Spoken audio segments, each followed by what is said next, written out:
International Affairs. I'm a director of the Norman Paterson School of International Affairs here at Carleton University. As many of you know, the school is known as NPSIA. It's the acronym that we use. As is the custom here at Carleton University, let me first begin by acknowledging that the land on which we gather is the traditional and unceded territory of the Algonquin Nation. As you would have seen in the poster that came with this event, the report that accompanies it, and it's actually, we have some copies on the table for those of you who want to grab one. We didn't print a lot, but if you want to have a hard copy, you can always take one. It will also be available electronically and will be posted on our website if you want to access it in an electronic format. So this report is about Canada and the UN and the United Nations, rethinking and rebuilding Canada's global role. This is, of course, a challenging task, and I want to thank the co-chairs of this initiative, Professor Michael Manulak, who's a colleague and assistant professor at the school, and as well as Kerry Buck, who was Canada's ambassador to NATO from 2015 to 2018. I also want to thank the advisory panel contributed to this report: Louise Blade, Paul Hein-Becker, Asud Hussein, John McNee, Paul Meyer, Sabine Norbeck, Guillermo Ryshinsky for their contributions. You will see their full bios in the report, so I'm not going to read all of them. They all have had distinguished careers, and their contributions are much appreciated. As I said, this is no doubt a challenging task that they decided to undertake. As we know, the UN is increasingly being challenged. If we just look at events of the last few days, weeks, and of course, this goes back several years. The world order that we were used to in the post-World War environment has changed significantly. Lots of new powers, emerging powers. Many describe this as a multipolar world, but it's certainly more complex, more challenging for a country such as Canada. And I guess that the other challenge is that arguably Canada has not been able to adapt to this changing world order. I'm sure people will disagree about the role that we play or that we can play. But I think this is a difficult task, and I want to thank the co-chairs and the advisory council for trying to address it. As you will see when they speak with you, they did come up with a number of recommendations, which I think are all interesting. So we'll probably have a chance to talk about that today. I also want to take this opportunity to thank the administrative staff at the school, and who's our comms coordinator, and my assistant, Alison Fitch, for organizing today's event. Like you, I look forward to today's conversation, and I will now yield the floor to Michael and Kerry for the rest of the program. So thank you very much for being here. Thanks, Teddy. Welcome, everybody. It's really exciting to have such a fantastic turnout, both online and in person for this event. It shows, I think, a real enthusiasm and commitment by many Canadians to Canada's role within the United Nations. We're launching two things today. First, we're going to spend quite a lot of time on the paper, Canada and the United Nations, Rethinking and Rebuilding Canada's Global Role. But before doing that, we're also launching a new paper series at the school, the Lester B. Pearson Paper Series. The series doesn't just, in naming it the Lester B. Pearson's Paper Series, we're not just reflecting on the historical role of Canada's greatest diplomat, a person who in many ways expanded what Canadians thought were possible in terms of Canada's global engagement, but we're also recognizing his important history in creating the Norman Paterson School of International Affairs. I was recently reviewing the foreword to a book called Freedom and Change, which was a set of essays that were compiled by faculty at the Norman Paterson School shortly after Lester Pearson's passing. Norman Paterson wrote the foreword to the book. And he says, the idea of creating a School of International Affairs in Canada and thoughts on how Lester Pearson might spend part of his time after retiring from the public life became intimately bound together in my mind. Shortly after the school was established, within 2 years, Lester Pearson joined the faculty, joined Norman Robertson, who was one of his colleagues and another great Canadian diplomat at the Norman Paterson School, and he was serving as director of the school at the time. We have Harold von Reichoff here, who was actually a junior professor at the time, and we had an exchange in doing some research to prepare for this, and he got to sit in on Lester Pearson's seminar on Canadian foreign policy at the school. And by all accounts, it was a wonderfully relaxed seminar full of anecdotes and stories that really engaged the students, and also became known for inviting students to join him at the faculty club to continue the conversation. What a terrific experience. Something I wish, a seminar I wish I could have sat in on. In fact, Pearson made such an impression at the school that there was a movement afoot to rename the Norman Paterson School the Lester B. Pearson School of International Affairs. For a time, he'd become so popular with the students and faculty.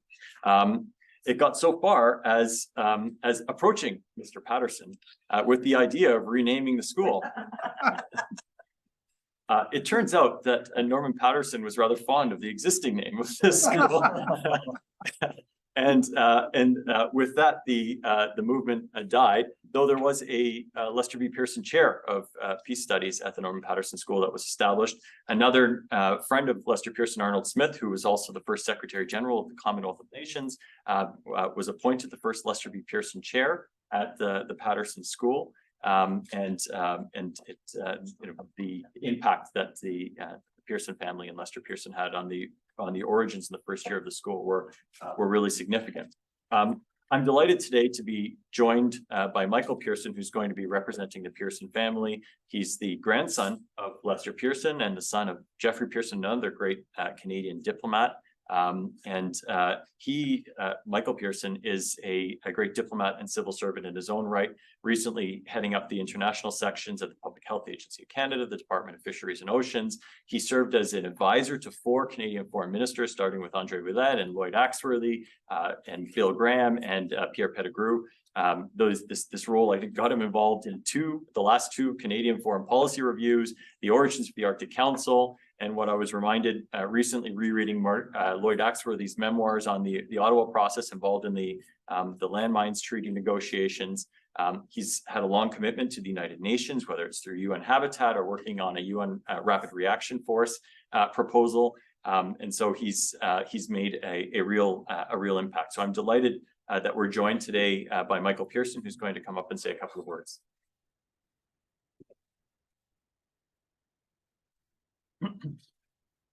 Glad nobody clapped. No.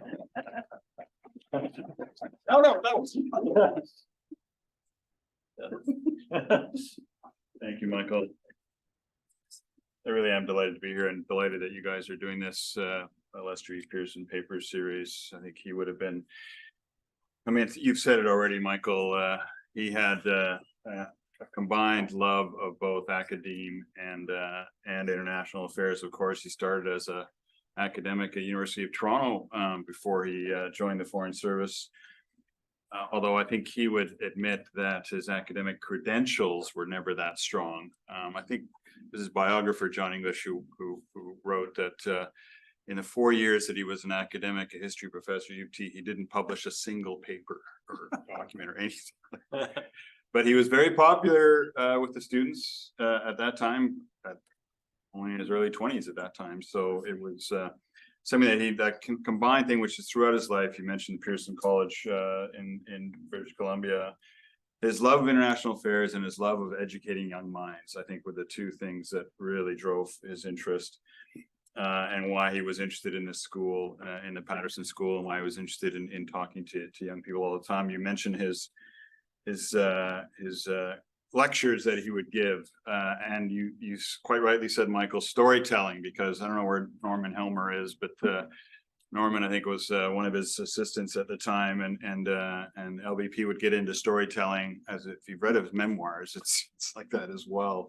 Particularly the first volume he wrote mostly himself, and that storytelling would sort of go on and on and on. And I think Norman, among others, would say, "Get back to the point, Mr. Pearson. Get back to the point." But that's what the students loved to hear, and he, of course, in turn, as you say, loved to be with them and enjoyed that. I did not know the story about him, about the movement to change the Norman Paterson name to him, and I'm not surprised that his friend Norman Paterson said, "No, that's not happening." He has, he was a chancellor here. He had his papers. He has his papers here, some of his papers here too. So he has a big connection to Paterson, and by the way, he's not the only Pearson that has a connection, not just to Paterson, but to Carleton University. My mother, who died just a few months ago, has a school here or a center here, I should say, that's focused on children, children's rights issues with a major UN theme element to it. So, you know, there's that connection. Of course, I was here, as you said, thousands of years ago as it's changed. But it's nice to know that we have an ongoing, and Carrie now doing that too. We now have an ongoing sort of Pearson family connection with the university and with NPSIA, which is great. The UN theme, I think, that you have as your focus of your first paper is a really good one, and the theme and the topics are really much connected to his love for the United Nations. In fact, he loved the United Nations so much that when he first became a politician, 1948, and his riding, if you don't know, was in Northern Ontario between Sudbury and Sault Ste. Marie, mostly a rural riding. So you can imagine the constituents, the voters of that riding. They were farmers, they were miners, they were First Nations peoples, actually on Manitoulin Island, foresters, a very large rural riding. His first, every MP can write a mass mailing to their constituents free of charge. And his first one, I still have it at home, circa end of 1948, was a long description of his day-to-day activities, not day-to-day, but generally his activities at the United Nations in the previous year. And you're thinking, okay, the audience is these foresters and miners and farmers. Like, I think he finally got it when he recalled later that he was going on at some town hall meeting about the UN and about things that he'd been doing there and how important it was for Canada. And an old farmer at the back of the room put his hand up and saying, "Oh, Mr. Pearson, that's, you know, all very nice and great that, you know, you're representing Canada in the world, and that's really great, but that's not gonna really help you around here if you don't get a post office for our village." So he said, "You know, I think I finally figured it out, that I need to represent the common man and woman, not just talk about the international with them." But, you know, his belief in the UN was, and I'd like to emphasize this, was not just about the institution as a whole, or the UN General Assembly in particular, which he was associated with, including at Suez, of course, but with the UN system. You know, one of the very first things, in fact, the very first organization that he helped create when he was in Washington during the war was the FAO. And that was 1943. The negotiations to establish the FAO in 1943, 1944 became, I think, one of the first, if not the first, UN institution. And the FAO was nothing about peace and security in a traditional sense, but it was all about trying to ensuring food security for peoples around the world. And I think he was instrumentally chaired the meetings that established the FAO. And I think it was from that very early time that he had a sense of how important it was that the UN be seen as a system and as a group of institutions across a whole series of issues, which had the commonality, as the UNGA and so on has, of a multilateral forum with different voices, different peoples representing them. And even though he had some successes, such as what happened in Korea, we mentioned Suez, failures, atomic energy, I think the earliest example of that. He always realized that multilateralism was always the way to go, and then the need to, in that regard, not just to consider the value of multilateralism in its own right, but to recognize that's one of the best ways you get to build personal relationships that actually lead to successes. And I think it's undersold sometimes how important the value of a personal relationship and building personal relationships. Anybody who's been in the diplomatic field or many fields, frankly, gets that. But that was something that he felt really important. Anyway, I want to end with this comment about the paper, and I want to be careful because, of course, how can the spouse of one of the authors say anything that's objective? You may wonder.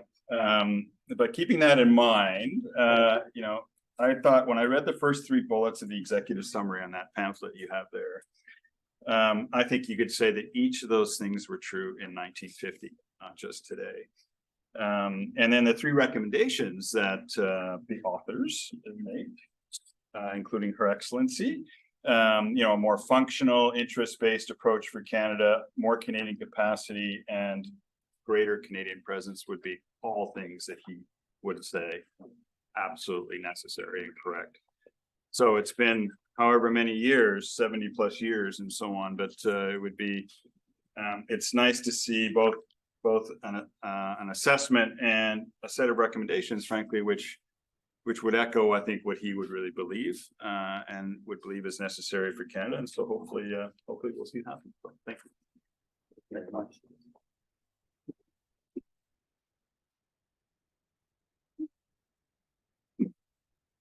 Thank you, Michael. So we'll now move to presenting. Carrie and I will present the report. We'll have some opportunities for question and answer as well. And will we have the opportunity to take some questions on Zoom if anybody has any? Could they put them in the chat, or how would that? Yeah. Okay. So if there are questions for those that are online as well, we can take some of those questions also via the question and answer function. Yes. The idea of writing a UN report really had its roots in a conversation that Carrie and I had in a cafe earlier in the spring, and we began talking about some of our frustration with the direction of Canadian foreign policy, in particular in multilateralism, the sense that that multilateral institutions in the United Nations mattered really greatly for Canada, and that Canada wasn't doing as much or as well as it should in these institutions. It wasn't giving as much priority, I think, to these institutions. The idea, I think, began.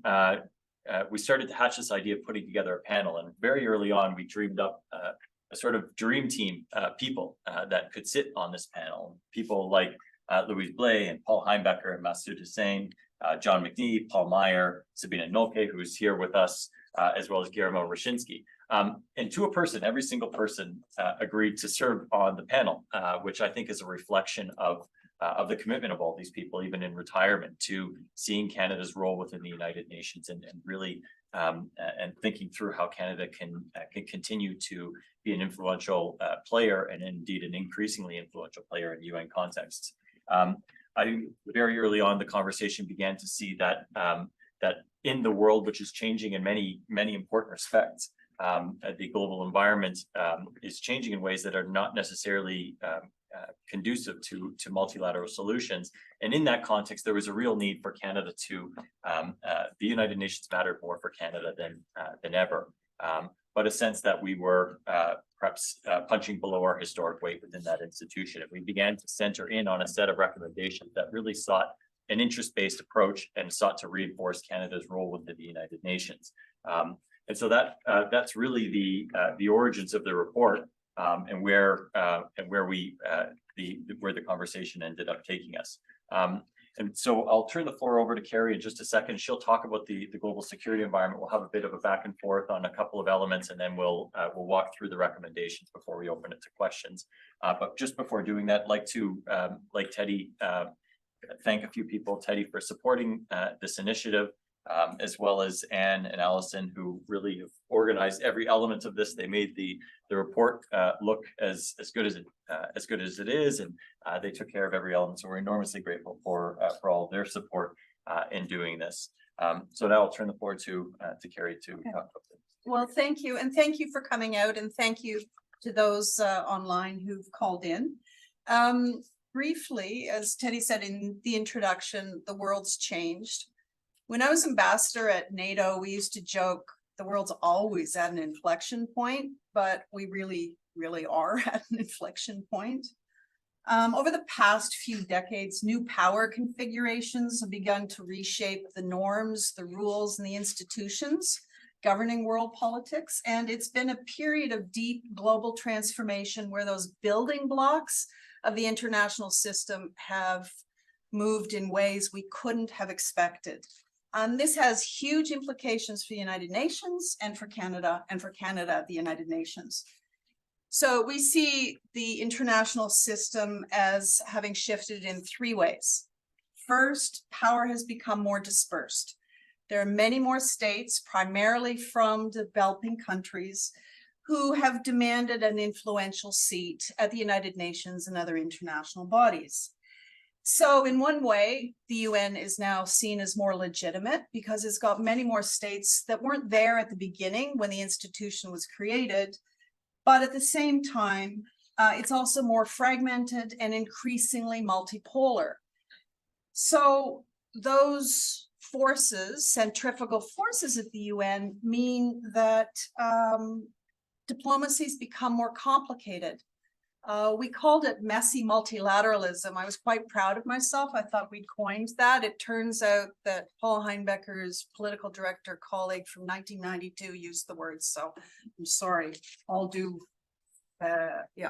credit goes to an American diplomat from 92 whose name is lost to my memory.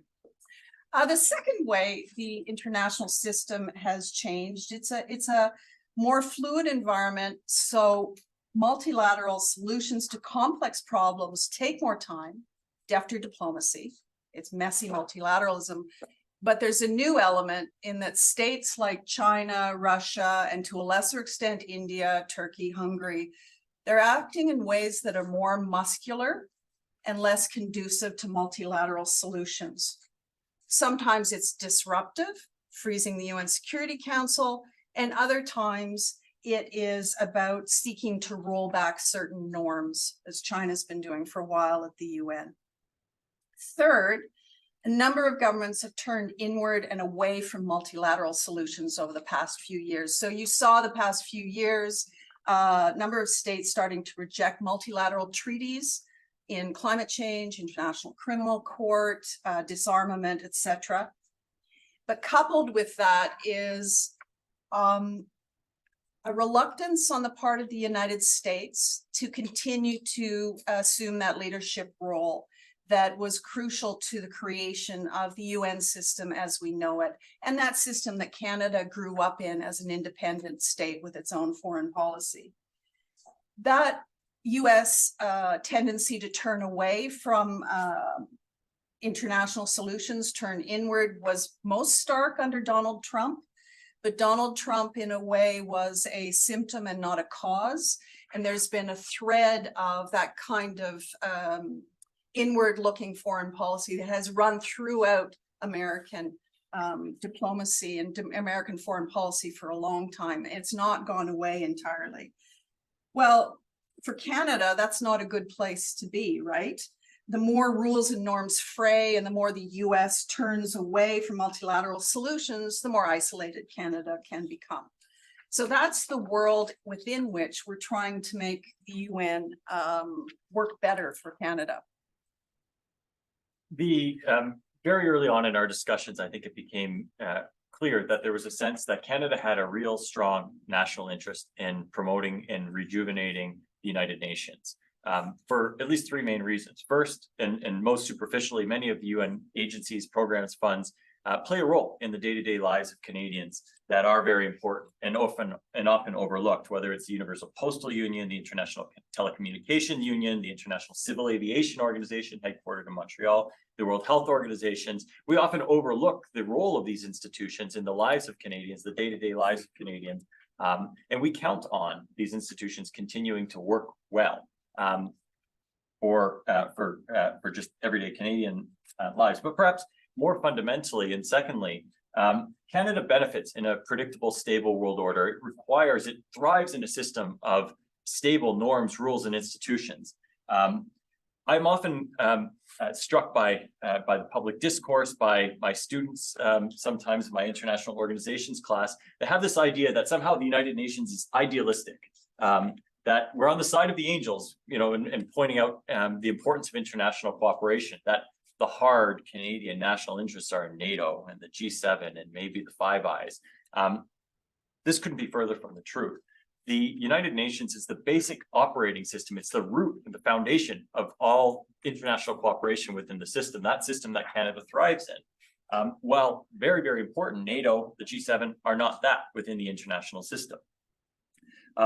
And so as that system begins to erode, as it's increasingly challenged, I think the fundamental underpinnings of Canada's interest in the world are beginning to be challenged at a really fundamental way, leading to a system of great power competition that is not in Canada's interest.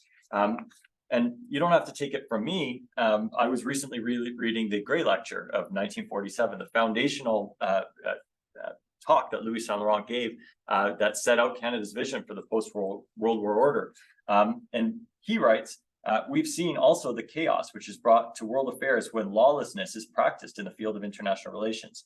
If there is one conclusion that the common experience has led us to accept, it is that the security for this country lies in the development of a firm structure of international organization. And as that system begins to break down, and we've got a foretaste of that, a foretaste of the world of great power politics, where might makes right over the rules, laws, and institutions that Canada thrives in, with steel and aluminum tariffs, with hostage diplomacy. We're beginning to see a world where great powers are beginning to push things around. And that is not a world that is congenial. It's not a congenial world for Canada and for Canada's global interests. We have a fundamental interest in reinforcing those structures and those institutions that have underpinned world order. And I think there's a tendency to take that for granted. We've had that rough structure of the system for decades. And we're only now perhaps beginning to see the consequences of the continual erosion of that system. We have to reverse that erosion, and we have to direct, and I think all of the panelists agree, we have to redirect some elements of Canada's foreign policy toward reinforcing that. And then the third reason that UN matters is it ensures Canada has a seat at the table when big decisions are taken on important governance issues. And when we get into a world of minilateralism, of different fora collecting different ad hoc groupings of states, Canada often finds itself on the sidelines within those contexts. We can push ourselves into some of those contexts, but multilateralism in the United Nations ensures that Canada has a seat at the table on global issues, whether it's non-proliferation, disarmament, climate, sustainable development. These are the institutions and the big conversations that Canada has a fundamental interest in being at the table for. And I think that basic logic underpinned a lot of the recommendations for how we are going to move forward. Okay. So in sum then, today's world, it's more difficult for Canada to work through the UN to shape the world it wants, the world it needs. It's due to several factors, not all of them within Canada's control. The world's changed, but some of those factors are inside the Government of Canada's control, and our recommendations focus on that. But the net result is that today, Canada punches below its historic weight at the UN. So working with the panel, we asked, what are the areas within Canada's control where improvements might be made? I'm going to talk about a few of the sources of the declining influence for 1 minute, and then we'll turn to the recommendations right away. So a few sources of Canada's declining influence that are within Government of Canada's control, or Canadians' control, because it's not all up to government to fix some of this, right? First, internally, it's hard to achieve coherence. There are numerous federal government departments and agencies that do work across the whole of the UN system. And more often than not, they function in silos for a number of reasons. Global affairs doesn't necessarily have the convening power. And during the last round of cuts, they cut expertise in a few areas that are pretty top priorities for Canada, the UN, environment and health, for instance. They're rebuilding it. So they don't have the convening power. And there also isn't necessarily that machinery across government or visibility of UN issues that forces coherence. So what happens at times is that a priority for one department, they will work within one part of the UN system and inadvertently cause collateral damage to policies or bilateral relations in other parts of the UN system because it's huge. Second way that Canada's punching below its weight. As Michael said, we're increasingly peripheral. Some of that isn't our fault, and there's not much we can do about it. The UN functions as a negotiating bloc. It's more difficult to break in and influence, EU functions as a negotiating bloc, more difficult to influence their behavior, right?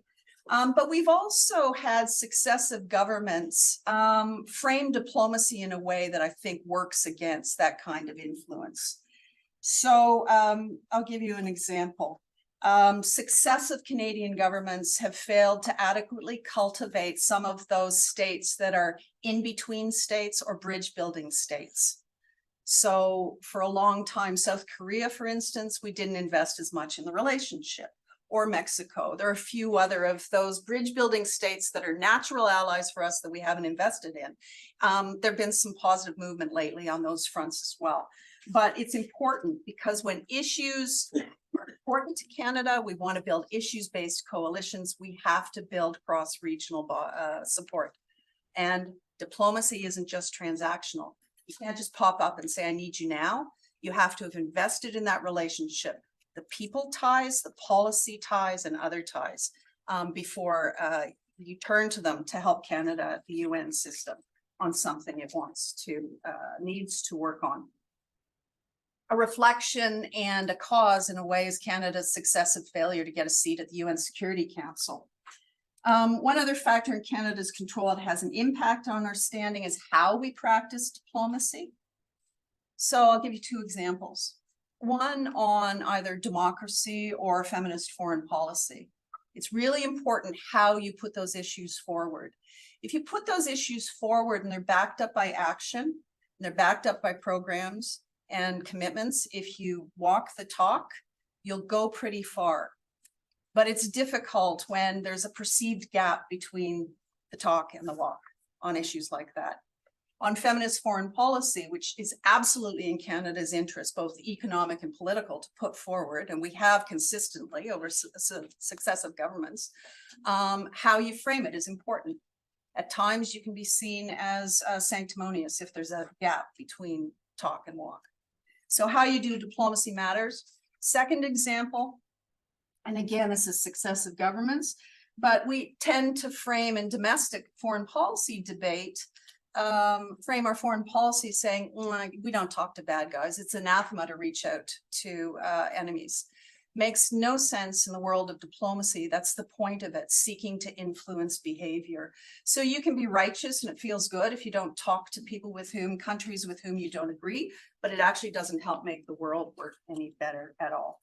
And then finally, we have under-resourced our UN mission network. The Future of Diplomacy report recognized that, but the Future of Diplomacy report doesn't have any new funds with it. And Global Affairs currently is going through a series of cuts. And unless those cuts are taken in a strategic way that reflects select UN priorities, then the risk is that it won't be implemented properly. And very finally, our policy capacity. At the UN, Canada has a history of drawing countries to the table when we come up with bright ideas. We build the table, they will come. Examples: human security, disarmament, violence against women, Prime Minister Harper's maternal and child health initiative, etc. But the supply of ideas has been less consistent in recent years for a number of reasons. Deep reluctance to commit necessary resources to policy development, new initiatives, but also a growing aversion to risk at the bureaucratic level, also at the political level. So the end result is that Canada largely has become an agenda taker at the UN rather than an agenda maker at the UN. So yeah, I'll launch into our recommendations now. We've got 8 of them and we'll be very brief. But just to say, our recommendations are not about preserving the UN status quo and Canada's traditional place in it, not at all. The world has changed. So we focus on achieving 3 things. More functional, interest-based approach, greater Canadian capacity to exercise influence at the UN through policies and partnerships, and heightened Canadian presence at UN missions and priority UN bodies. Recommendation 1, develop a formal UN strategy. Many of Canada's closest allies develop, for instance, national security strategies or foreign policy statements. They do it regularly. Why would they do it? The process of creating a strategy focuses the mind, requires government to pick policy priorities. 2, public consultations help raise the understanding of your citizenry to why the UN matters and what Canada should focus on at the UN. And public strategies help your allies figure out what your commitments are and what your priorities are. So failing a broad foreign policy strategy, we haven't had one for 18 years, we recommend a dedicated UN strategy that would be cross-government, but would also entail public consultations and across government and with other levels of government as well, and engagement with civil society to develop such a UN strategy.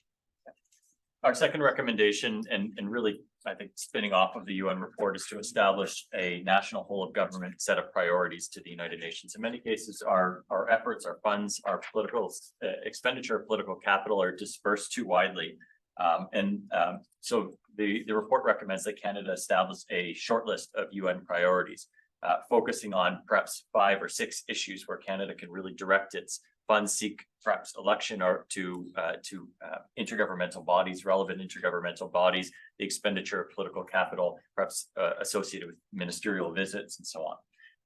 The priorities should provide a focus for voluntary financial contributions to those institutions. And we lay out a couple, we lay out 5, such as sustainable development, including food security, climate change, refugees and immigration, global health, and peace and security. But the real focus would be for the government to come on an intergovernmental national basis to establish a limited set of priorities. And the effort would not be to do less, but to focus more resources to really ensure that Canada is a top 5 or even a top 3 contributor in those particular areas, and really focus our efforts so that Canada in its UN diplomacy is really known for some specific things that it's pushing forward.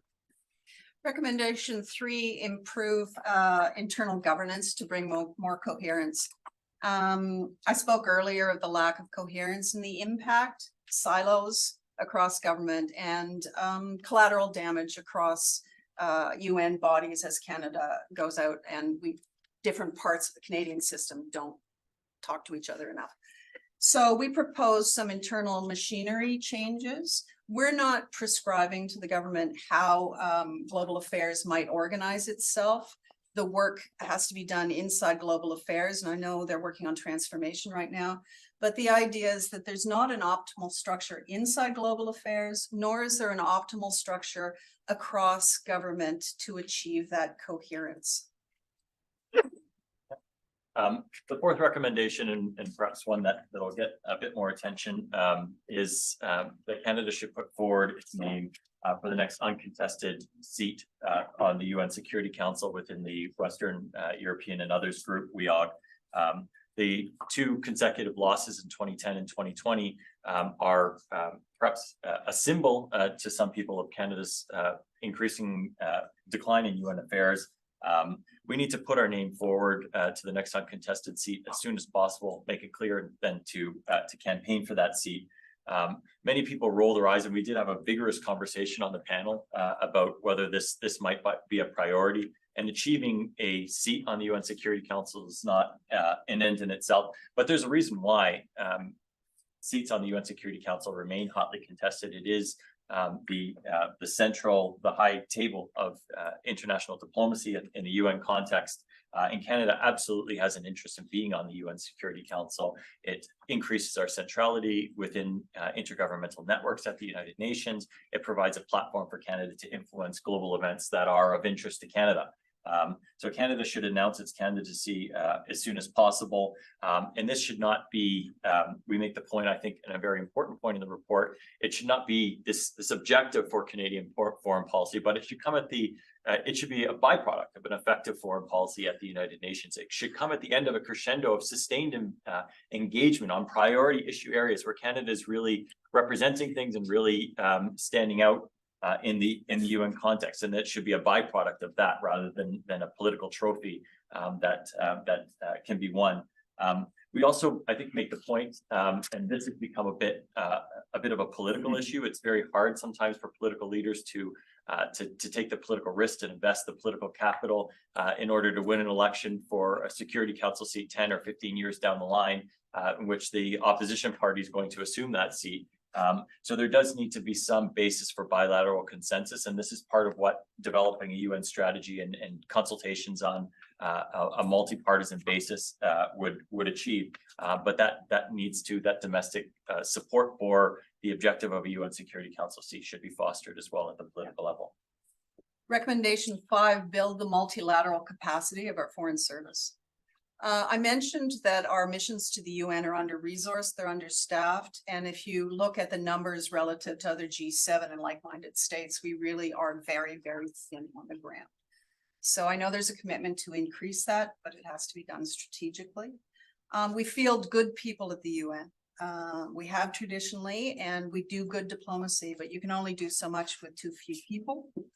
But that kind of messy multilateralism requires more focus in growing and retaining a professional diplomatic corps that have of people who have multilateral knowledge and skills.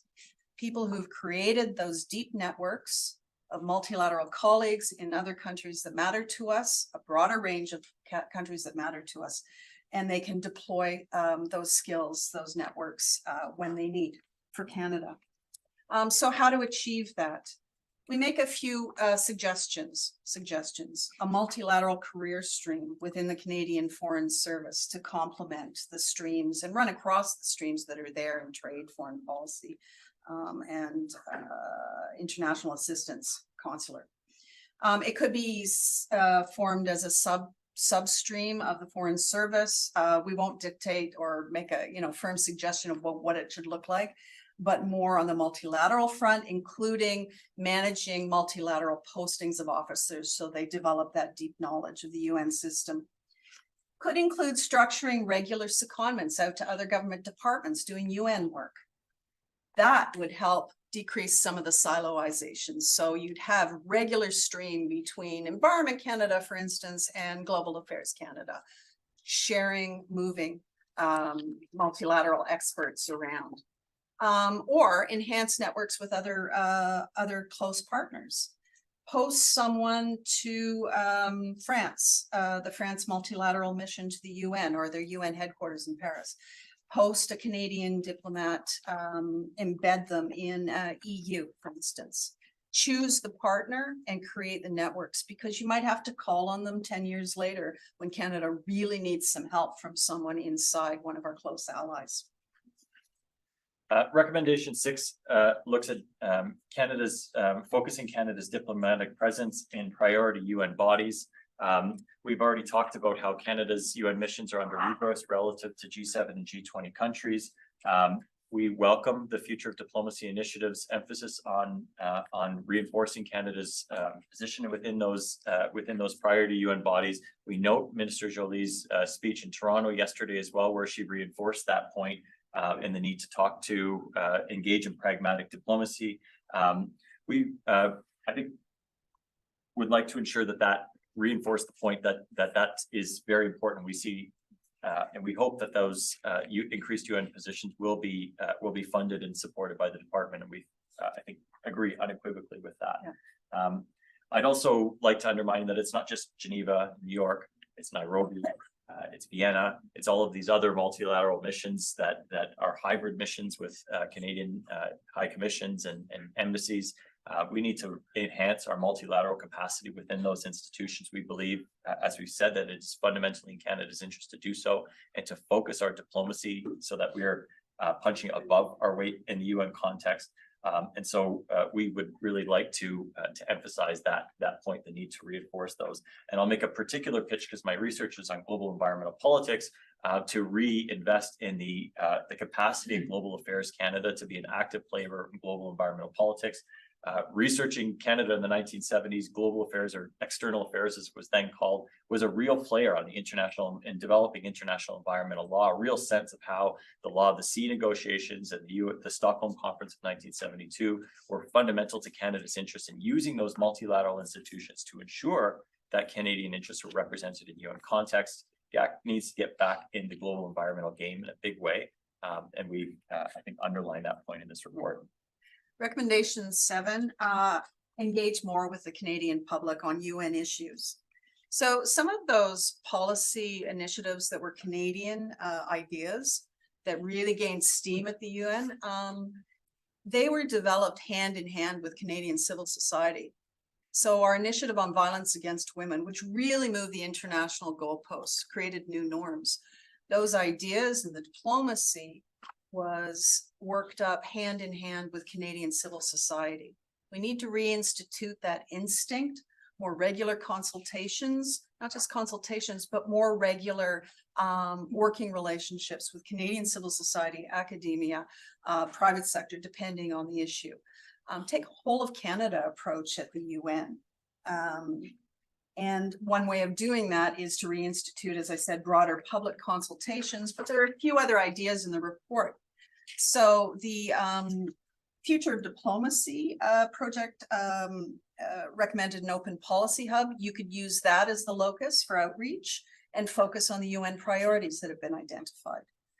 Could consider reestablishing something akin to the Canadian, the Center for Foreign Policy Development that used to be inside external affairs, slightly retooled, but like an internal global affairs think tank that facilitates outreach.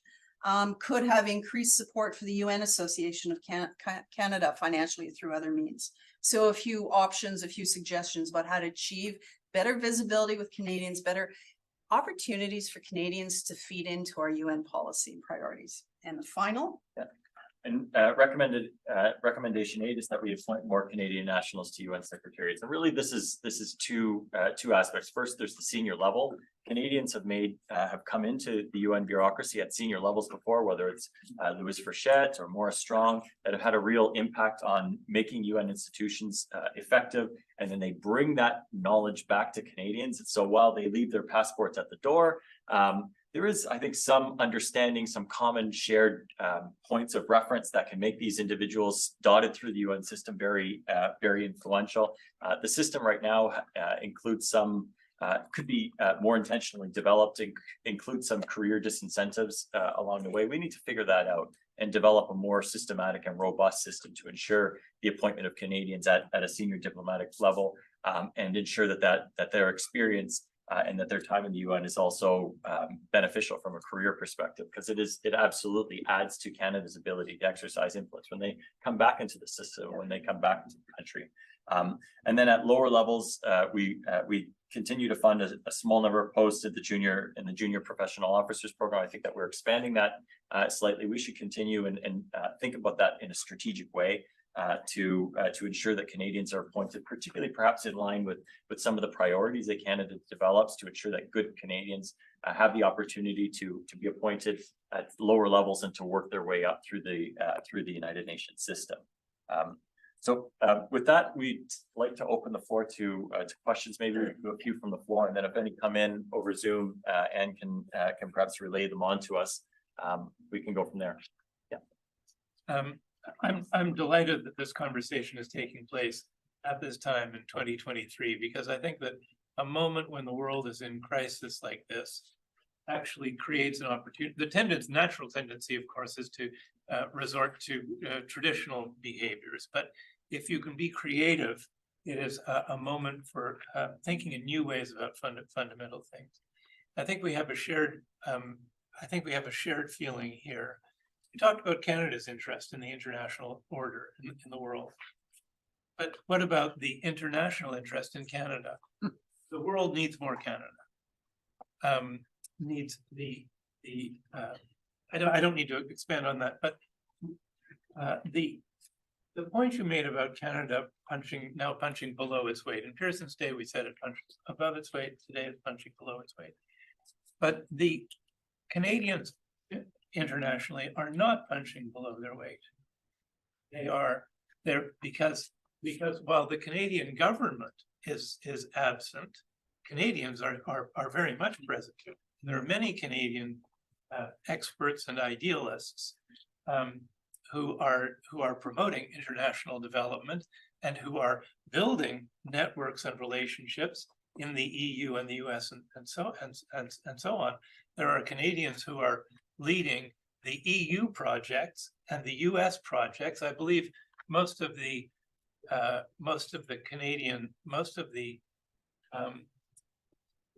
people that the American Bar Association is placing in Francophone countries today are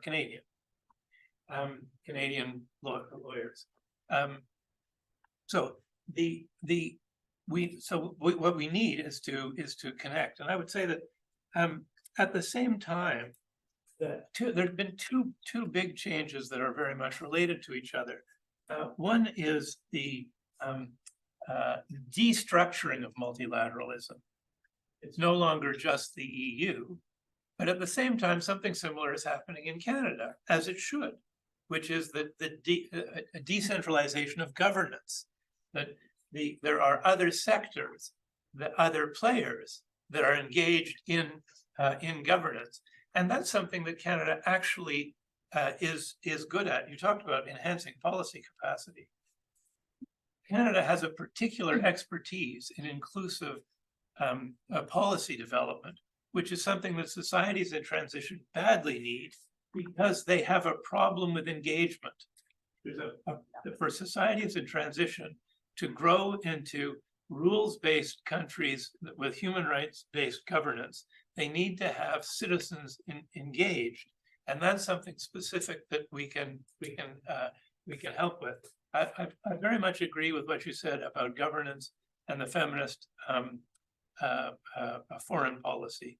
And so to conclude, I would say that there are two things that I would like to insert into this brilliant conversation that you've initiated, which is to expand it beyond the UN and beyond the government of Canada to the modern reality of a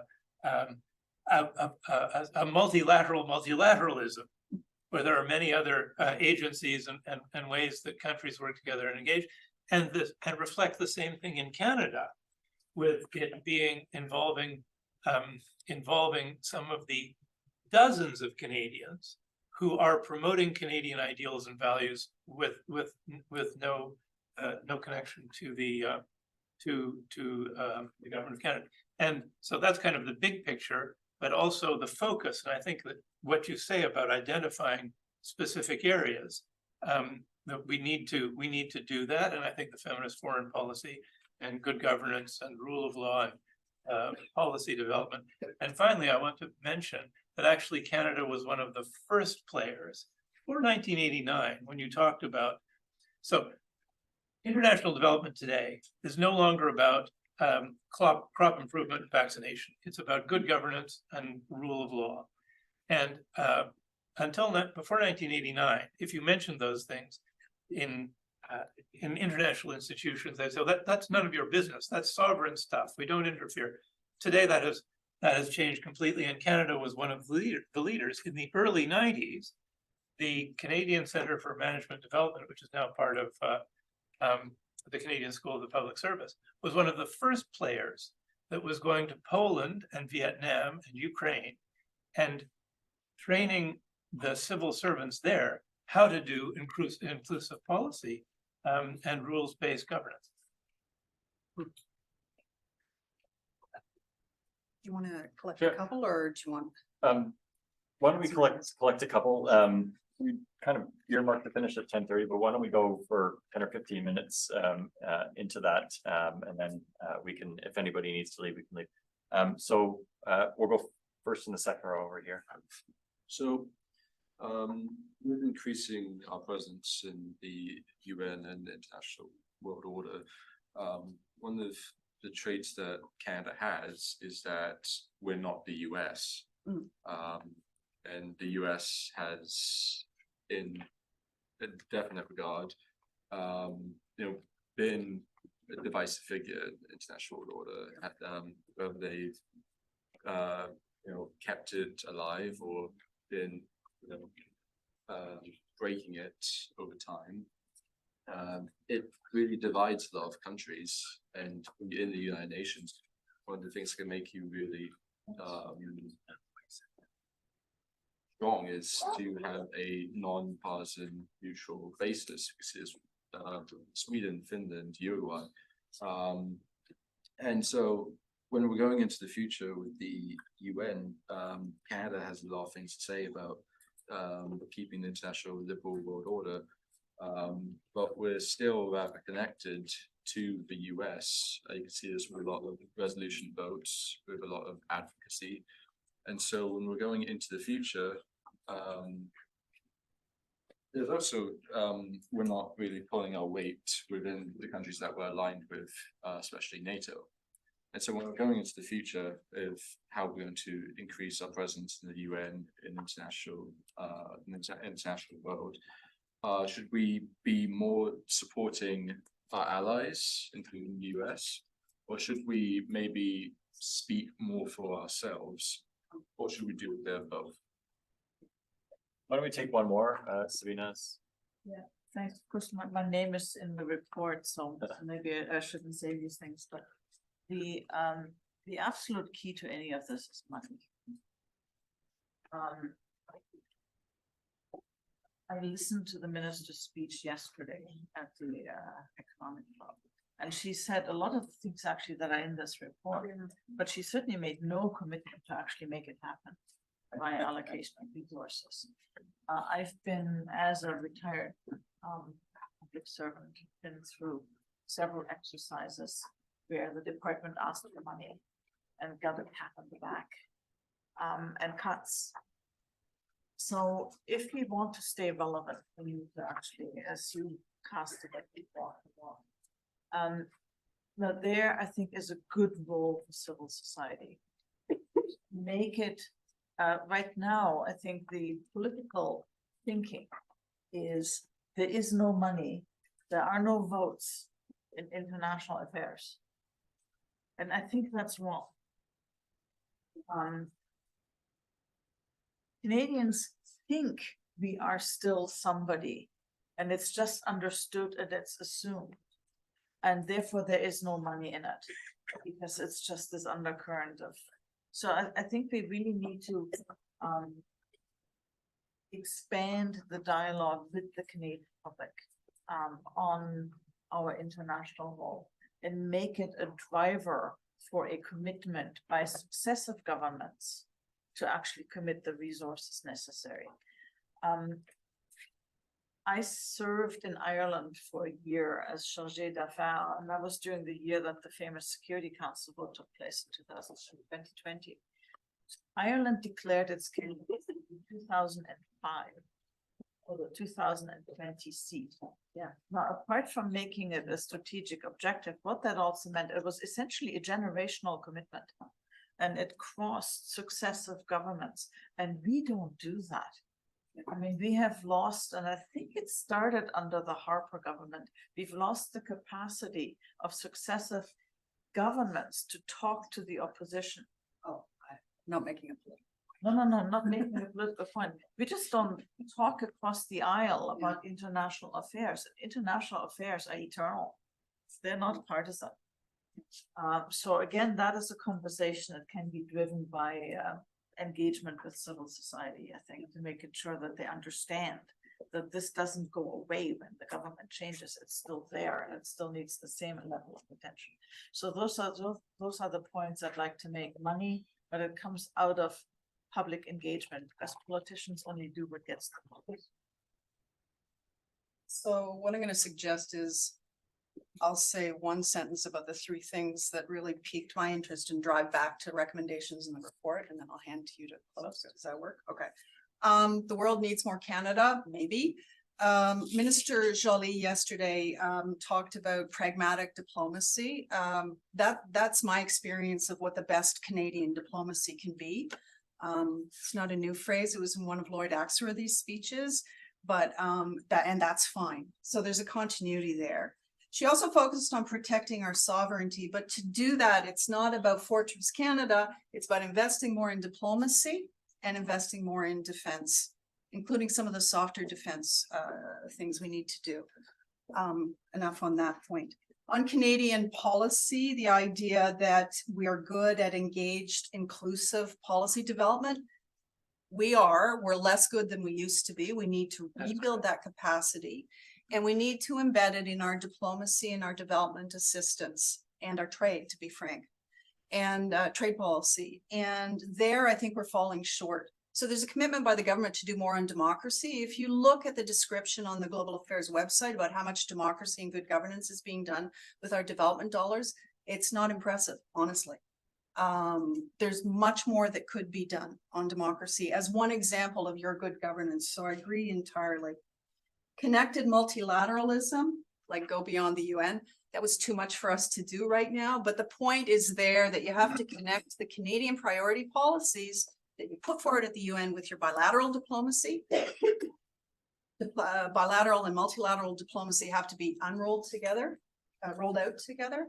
And the UN's the chief operating system. The US, we are never going to be able to decouple from the US. North America, we're never going to, but we would be silly to not make sure that we have a clear sense of what our own foreign policy priorities are, understanding that we cannot rely on the US to be a consistent partner engaged in the world, depending where their politics go over the next few elections. So the answer to your question is yes and yes. Yes, we need to focus on our allies, and yes, we need to build the other support. We have to walk and chew gum at the same time. And finally, on the key is money. The key is money, but you can also get more effective outcomes as well by doing a better job of it. But government-wide cuts right now, they're cutting travel and global affairs. How can you run a foreign ministry and cut travel? I don't get it. And then the Future of Diplomacy report, which is a great report, comes with no new money. So I'm feeling pain for those inside. I've lived through it, but you can't end up with better diplomatic outcomes, which we absolutely need if you are cutting back to a department that's been underinvested in for years. And I'd say the same thing on the defense front. I'm really curious to see what the defense policy update looks like, but I can't imagine a world where the government of Canada, while it's cutting across the board, will bring itself up to anything close to what our close allies expect and need of us. We're cashing in the peace dividend right now, and there is no peace dividend. The world is much more dangerous. So I'm confused. Okay. Just a few comments, and I'd like to take one or two questions if we can from Zoom, assuming that we're getting some. Resources. Sabine's absolutely spot on as usual, and so grateful for her role in writing and developing this report. The commitment, the need for a sustained commitment across governments is really fundamental to this, and engagement with the broader public with that. The capitalizing on networks of Canadians, I think, is very important, and many Canadians are very influential. And I just like to underline the point, all that we say in this report is not at all an indictment of any Canadian serving at the United Nations. In fact, I think it's a matter of resourcing those. Canada's ambassadors in New York, Geneva are absolute locomotives at the moment, especially Ambassador Ray. And so it's not at all a question of their performance in the UN. It's a matter of giving them the tools that they need in order to do the work that they need to. And very quickly on the US, I agree with Carrie, there's no separating the US, but if we looked at periods when Canada has been most influential in multilateralism, it's the Canada-US knowledge of strong Canada-US ties reinforce Canada's influence in the United Nations. And our influence at the United Nations reinforces Canada's influence in Washington. Canada is not just bringing up condominium issues, but we are working with them as an active planner and managing and supporting world order. And so we need to get that dynamic relationship, that mutually reinforcing relationship back. And so a continued investment in strong Canada-US relations is absolutely at the core of that. And at the core of Canada's UN policy. We'll turn the floor, and are there any, maybe you could select one or two, I can't see them. Yeah, I have them. So I have one from Jan Top Christensen. I'm gonna read those two together. Any chance Canada could try again to get a UN Security Council seat in the foreseeable future? And then the next question was UN Security Council seat without increased PKO and ODA. Question mark. Yeah, maybe one more from. And then I have the remainder are anonymous. So this one, given Canada has lost the seat to the to the UN Security Council due to a prevalent view that Canada isn't doing enough in the UN and security spheres, how would you recommend prioritizing the UN Security Council seat versus other reputational work in the multilateral system? Do you foresee a reputational risk in potentially losing a third contest in a row? Yeah, why don't we,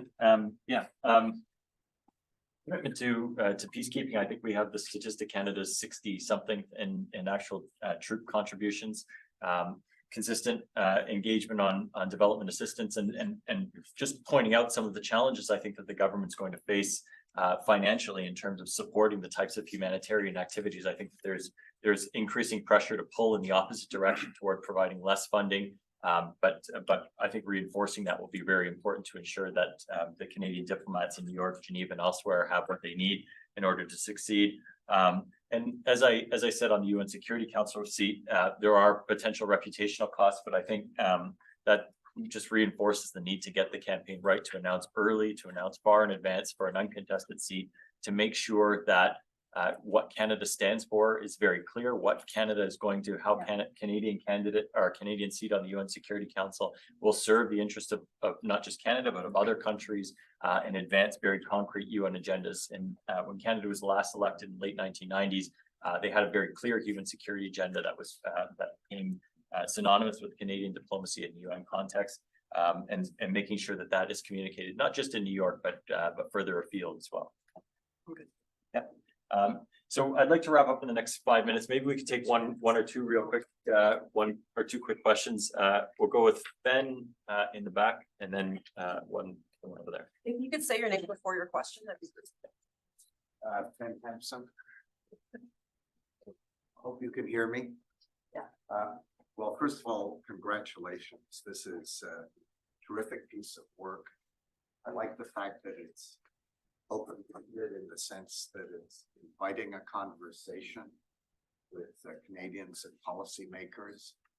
You haven't cooked too much into it, which I think is good if you're trying to get a discussion going, a very much needed discussion going. A very simple question. How would you sell this proposition to the next government, which may be different from the current government? Because the response one gets in certain political circles is, why should we care about the UN? And why should we put more money into it at a time when the institution is doing a poor job on its central role, which is the maintenance of international peace and security? Now, you and I and the cognoscenti can think of all sorts of reasons why that assertion might be wrong and how we would counteract those kinds of arguments. But I think there has to be a very simple proposition about why should we care? Yeah. And it shouldn't be framed in the context of running for a seat on the Security Council, because that's fraught with risk and no government wants to lose. And there's no reason why we would necessarily think we would win in those circumstances. But I think the question to you is what would you say to a new government as to why they should care? Want to take just one more and then we'll wrap it up. Yeah. Hi, I'm Carlos Ron. I'm litigation policy manager. Yeah, we'll take two more. There's one behind you as well. Yeah. I'm litigation policy manager at Transport Canada. And my question in regards to the United Nations Declaration on the Rights of Indigenous Peoples. Before my current job, I spent 10 years at the UN as staff member in implementing the convention for continents, and I was hired specifically at Transport to formalize the UN Declaration Act, which is now domestic law in Canada, as adopted part of the UNRIP. So I'm wondering if, because the next government, regardless of which the nation might be, is required by constitutionality of Section 35 to continue implementing on that United Nations Declaration Act. Wonder if you see a link between on the implementation, which is a whole government of Canada approach now as mandated by Treasury Board, with maybe going outside the world, particularly in the global south, with these issues really matter much more than perhaps the conflicts that might be going on between great powers, because that's an area where the global south cannot have a lot of impact. But in terms of how they speak about governance, relations with their own indigenous communities, wonder if you see a way for Canada to use our engagement here with UNRWA on that to sort of explain to the world that yes, it can be implemented and it's not easy, but it is possible, and maybe we have some lessons to share with the international community. We'll take one final question. Thank you. Hi, my name is John Packer. I'm Director of the Human Rights and Education Center at the University of Ottawa. I'm a professor of international conflict resolution at the faculty of law. So two quick quick things. There's a great piece by Mark Malloch Brown written about 15 years ago, 10, 15 years ago in Financial Times, when UK government started to cut its foreign affairs and DFID at that time support. And he said, there's one thing you can't do, you need people for, and that's diplomacy. Don't cut diplomacy. In a complex world, you need to invest more in it. So I think the point is still valid and we should follow it. Second thing is just last Monday, there was the Taiwan, you might have seen Ottawa Forum on Taiwan or Dialogue on Taiwan. And there were a number of senior US contributors, including former Ambassador Kelly Curry, who was #2 at the UN under Nikki Haley. So Republican and so forth. But she made a very strong appeal. She said, Canada, we do need more of you, because there's things you can do in certain ways we are difficult for us for lots of reasons in Washington and elsewhere. But please step up and do them, because you're not doing them. And then we can't support them. So that I thought that was a, from an interesting voice. No, I want to challenge the point about the Security Council. I believe it's a red herring. And I would even argue that the focus on the UN alone is misunderstanding the complexity of contemporary international relations. But the Security Council specifically, and I'll use a small anecdote. I was in Hanoi in December the year before the vote for the UN ASEAN periodic meeting, which I was invited to. First of all, a huge meeting. Canada contributed some money, not a single Canadian diplomat present, even though we have an embassy in Hanoi and so forth. But what happened? I was at coffee standing with former Secretary General of ASEAN, the Deputy Foreign Minister of Vietnam, the Director of Policy and Mediation of the UN Department of Political Affairs, myself. We were having a little coffee, and the subject of the vote came up. And you will probably know the other regions were settled. So it was only Canada, and it was Canada, Norway, Ireland, and they literally laughed. They were not taking account of the fact I was Canadian. They literally laughed, said those poor Canadians think there's still a competition. This is 6 or 8 months before the vote. Sabina will know, Ireland and the EU had the EU, Norway as a major contributor had half of the rest of the world and had both been in it for 15 years, 12 years, I can't remember how long. Canada had no chance. It wasn't going to be a close vote. But here's the 2 points. We sent our foreign minister and our permanent rep there down to New York, thinking there were going to be a series of votes. This tells us our own diplomats did not inform that we had no goddamn chance, and we lost worse than we did under Harper. Now, here's the kicker. The foreign minister of Vietnam, because Vietnam joined the Security Council in January that year. And so the question was, well, the UN diplomat said, it's great, we look forward to seeing you. He said, oh no, we've realized already we've made a giant mistake. We don't want to be on the Security Council because we rely upon good relations with China and the Americans. And at the Security Council, we can't hide. We're now exposed. We're going to have to sit in front of our 2 major competing allies, and we're going to be on the spot. He said, it's a mistake. We shouldn't have even tried. And this is, I think, 2-point lessons for us. Yeah. One, why are we really trying to do it? What else could we do in this regard? But also, how were we so ununderstanding of the actual reality of the world? So, here. Fen, thank you for that.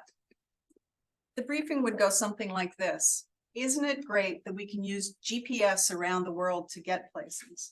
Isn't it good that our mail arrives? Isn't it good that we actually have fishing stocks in Canadian waters that Canadian fishermen can harvest? Why? UN. Yes, the UN Security Council is paralyzed. I'll read you a quote. The UN Security Council, quote, is frozen in futility. That quote was Louis Saint Laurent in 1947 September speech to UNGA. It's structured that way, and it doesn't mean that the UN doesn't work. Even the UN Security Council serves a purpose. No, it cannot pronounce on the big security issues of the day, so it is failing in its fundamental mission there, but it still does stuff that's pretty important, and the rest of the UN does stuff that's hugely important. UN Human Rights Council doing an investigation of Russian war crimes, kind of important. They're collecting evidence, kind of important. And the list goes on. So that's how I'd sell it. And then if I were really crafty, I would encourage people who love the UN to reach out to those parts of the Republican Party Because there's noise, there's slogans, UN, there's conspiracy theories, ignore that. There are parts of the Republican Party you mentioned who understand what the UN can do for a country like Canada, what we can do when the US can't, and to start to make those ties, because I think it's very pragmatic. On Indigenous stuff, yes, absolutely. We can weave implementation of the UN Declaration on the Rights of Indigenous Peoples into our development assistance, and we have. But I'm always conscious of a perceived or real what I call a hypocrisy gap. And you don't want to go out and teach lessons when we're still so far away from, you know, reconciliation at home. Doesn't mean you don't do it, but you have to do it with humility, which is particularly Canadian. UN Security Council. We lost, I think, for two reasons. We were way too late. It was never, personally, never, ever in the cards. And two, we didn't have an agenda. We didn't put out a policy agenda, so it wasn't even clear what we were selling. But way too late. I think it was never in the cards. Whether there was truth to power, I'm sure somewhere along the way, but honestly, the government right now, and I blame the bureaucracy, we're not a truth to power machine right now. It's really diluted. It's a pity because it's important for Canada. But I'll lay that at the feet of the current deputy cadre and clerk, who some of them know international very well. So next time. I'll just come in on one of these points because we're over time already. And to Ben's provocative question about why this matters and how we would make that case. And I think that case really rests on our interests in these institutions. There are countries, non-benign actors within the international system that are seeding the UN bureaucracy with their own nationals. They are seeking to rewire the United Nations at a fundamental level. And we have a fundamental interest in not ceding the field to those actors and challenging those actors and ensuring that human rights and gender equality agendas remain at the core and those norms are not undermined in the global system. And Canada has a real fundamental interest in doing that. And I think that's an interest that appeals across party lines within this country. Thank you all very much for joining us. Also, those people that are online, it's been a really interesting conversation.